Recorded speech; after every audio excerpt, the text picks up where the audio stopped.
હું 1 મહિનાથી અહીંયા ધક્કા ખાઉં છું। દર બુધવારે આવું છું, દર બુધવારે આવું હું અહીંયા, અને મારું કામ છતાંય નથી થતું। છોકરાનું નામ કેવાયસી નહોતું થયું તો નીકળી ગયું નામ, તો આધાર કાર્ડ ડિલક ઓલું કરાવી નાખ્યું, બધું ડિલક થઈ ગયું।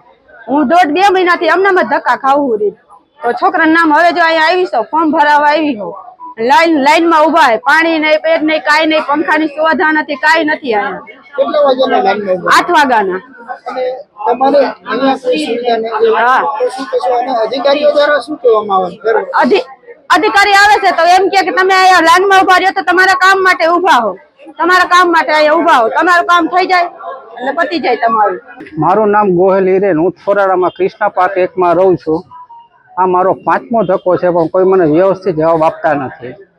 રેશન કાર્ડમાં નામ બધાયના છે, કેવાયસી બધાયનું કરાવેલું છે, પુરાવા બધાયના છે, છતાં એ લોકો એમ કહે છે કે હજી ઈ શ્રમ કાર્ડ કઢાવો।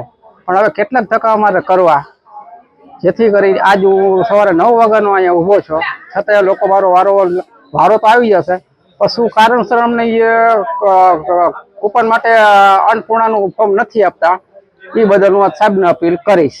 જય ભીમ, જય ભારત। હું કારખાનામાં કામ કરું છું। બુધવારની રજા છે, પહેલી શુક્રવારે રોજ પાડીને આવ્યો હતો, છતાંય મારો વારો નહોતો આવ્યો। છેલ્લા 3 દિવસથી સર્વર ડાઉન છે। કાંઈ વાંધો નહીં, સર્વર ડાઉન હોય તો હજી રજા રાખીને આવવા માંગુ છું, જો અમારું આ કામ થઈ જતું હોય તો। તંત્રને શું અપીલ કરો છો? તંત્રને અપીલ કરું છું, હું પણ એક સમજુ છું, પણ અમે મિડલ ક્લાસના માણસો છીએ। 5000 રૂપિયા કૃષ્ણ પાર્કમાં ભાડું ભરીએ છીએ, છતાં અમારો કેમ આ રીતનો એ લોકો પ્રભાવ વ્યવસ્થિત જવાબ નથી આપતા અને અમારો વારો નથી લેતા।